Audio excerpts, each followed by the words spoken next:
Anak wartawan Tribrata TV asal Karo, Sumatera Utara yang tewas dibakar Riko Sempurna Pasaribu, Eva Pasaribu mendatangi Komnas HAM untuk melaporkan peristiwa yang menewaskan 4 anggota keluarganya.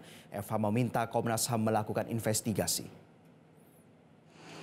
Didampingi kuasa hukum, Kontras dan Komite Keselamatan Jurnalis, anak wartawan Tribrata TV yang tewas dibakar Eva Pasaribu membuat laporan terkait kasus pembakaran rumah wartawan Riko Sempurna Pasaribu.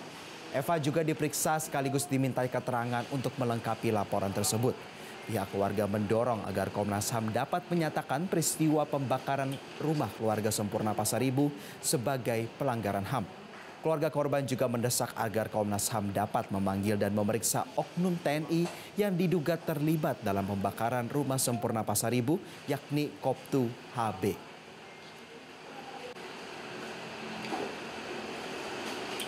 Saya dan pihak keluarga mendiang bapak saya Sempurna Pasaribu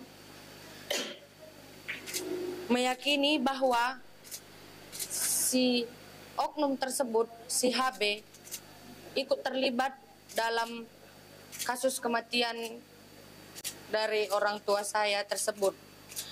Dan satu lagi, karena masalah yang menimpa kasus kematian keluarga saya ini, itu bukanlah masalah pribadi, melainkan masalah komunitas jurnalis. Jelajahi cara baru mendapatkan informasi. Download Metro TV Extend sekarang.